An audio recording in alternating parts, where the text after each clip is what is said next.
Hi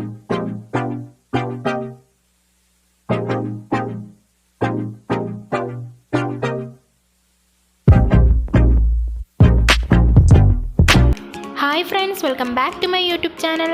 അപ്പോൾ ഞാനിന്ന് ഉണ്ടാക്കാൻ പോകുന്നത് ബീഫ് ചട്ടിപ്പത്തിരിയാണ്. അപ്പോൾ അതിൻ്റെ വീഡിയോയിലോട്ട് പോകുന്നതിന് മുന്നായിട്ട് എൻ്റെ ചാനൽ ആദ്യമായിട്ട് ആരെങ്കിലും കാണുന്നുണ്ടെങ്കിൽ ഒന്ന് സബ്സ്ക്രൈബ് ചെയ്യണേ. തൊട്ടടുത്തുള്ള ബെല്ലൈക്കണിൽ ഓൾ എന്നുള്ള ഓപ്ഷനും കൂടെ ഒന്ന് എനേബിൾ ചെയ്ത് വെച്ചേക്കുക. എന്നാലേ ഞാൻ ഇടുന്ന വീഡിയോസിൻ്റെയൊക്കെ നോട്ടിഫിക്കേഷൻ നിങ്ങൾക്ക് കൃത്യമായിട്ട് ലഭിക്കത്തുള്ളൂ. അപ്പോൾ നമുക്ക് വീഡിയോയിലോട്ട് പോകാം. ഇപ്പം ഞാൻ കുറച്ച് ബീഫ് മിക്സിയുടെ ജാറിലിട്ട് നന്നായിട്ട് അരച്ചെടുത്തിട്ടുണ്ട്. നിങ്ങൾക്ക് എത്രയുമാണോ ബീഫ് വേണ്ടതെന്ന് അതിനനുസരിച്ച് എടുക്കുക. ഇതിന് പ്രത്യേകിച്ച് അളവുകളൊന്നുമില്ല.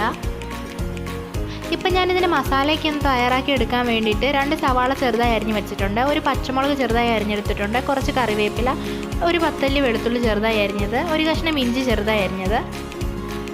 ഇപ്പം ഞാൻ കുറച്ച് മാവ് ഇവിടെ കുഴച്ചെടുത്ത് വെച്ചിട്ടുണ്ട്. ഇത് 1 കപ്പ് മൈദ, ആവശ്യത്തിന് ഉപ്പ്, ആവശ്യത്തിന് വെള്ളവും ചേർത്ത് നന്നായിട്ട് കുഴച്ചെടുത്ത് വെച്ചേക്കുവാണ്. ഇനി ഇത് നമുക്കൊന്ന് ചെറിയ ബോൾസാക്കി എടുക്കണം. ഇപ്പം ഞാൻ ചെറിയ ബോൾസാക്കിയിട്ടുണ്ട്. ഇനി ഇതൊന്ന് പരത്തിയെടുക്കാം. അപ്പം ഞാനിവിടെ ഒരെണ്ണം പരത്തി എടുത്തിട്ടുണ്ട്. ഇനി അതിൻ്റെ മുകളിലേക്ക് അല്പം സൺഫ്ലവർ ഓയിൽ ഒഴിച്ചു കൊടുക്കാം. ഇനി ഈ എണ്ണ നന്നായിട്ടൊന്ന് സ്പ്രെഡാക്കി കൊടുക്കാം. അപ്പോൾ നമ്മൾ സമൂസ ഷീറ്റാണ് ഉണ്ടാക്കിയെടുക്കുന്നത്. അപ്പോൾ ഇത് വെച്ചിട്ടാണ് ചട്ടിപ്പത്തിരി നമ്മൾ തയ്യാറാക്കി എടുക്കുന്നത്. ഇനി ഇതിൻ്റെ മുകളിലായിട്ട് അല്പം മൈദപ്പൊടി വിതറി കൊടുക്കാം. അപ്പം ഇതിൻ്റെ മുകളിൽ ഒരു ലെയറും കൂടെ ഞാൻ വെച്ച് കൊടുക്കുന്നുണ്ട്. അപ്പോൾ അതൊന്ന് ഒട്ടിപ്പിടിക്കാതിരിക്കാൻ വേണ്ടിയിട്ടാണ് നമ്മൾ ഈ ഓയിലും മൈദപ്പൊടിയൊക്കെ ചേർത്ത് കൊടുക്കുന്നത്. ഇനി ഇതിൻ്റെ മുകളിലായിട്ട് നമുക്ക് അടുത്ത ലെയർ വെച്ച് കൊടുക്കാം.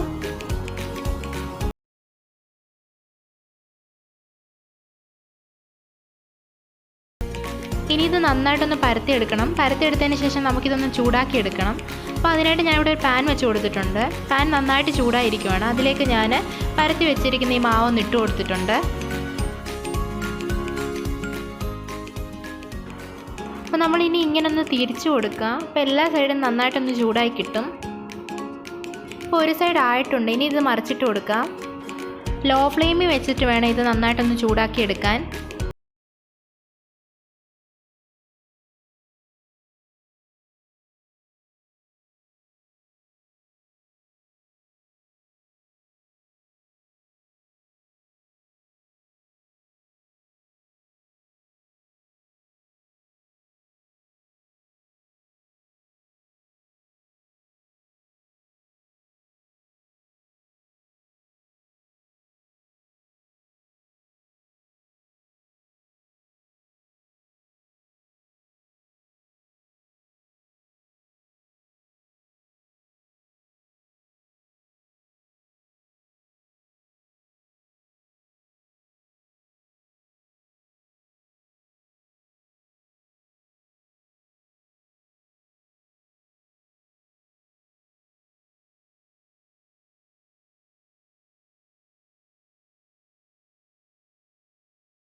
രണ്ട് സൈഡും നന്നായിട്ട് കുക്കായി കിട്ടിയിട്ടുണ്ട്.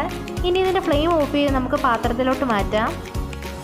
അപ്പം നമ്മുടെ ബീഫ് ചട്ടിപ്പത്തിരി ഇവിടെ റെഡി ആയിരിക്കുകയാണ്. ഞാനിത് സമൂസ ഷീറ്റ് ഉപയോഗിച്ചിട്ടാണ് ചെയ്തെടുത്തേക്കുന്നത്. അപ്പം നിങ്ങൾക്ക് നേരത്തെ തന്നെ സമൂസ ഷീറ്റ് തയ്യാറാക്കിയിട്ട് എയർ ടൈറ്റ് ആയിട്ടുള്ള ഒരു കണ്ടെയ്നറിലാക്കി ഫ്രിഡ്ജിൽ സൂക്ഷിക്കാവുന്നതാണ്. കേടായൊന്നും പോകത്തില്ല. അപ്പം നേരത്തെ തന്നെ ഷീറ്റൊക്കെ തയ്യാറാക്കി വെക്കുവാണെങ്കിൽ നമുക്ക് വളരെ എളുപ്പം ഉണ്ടാക്കിയെടുക്കാൻ പറ്റും.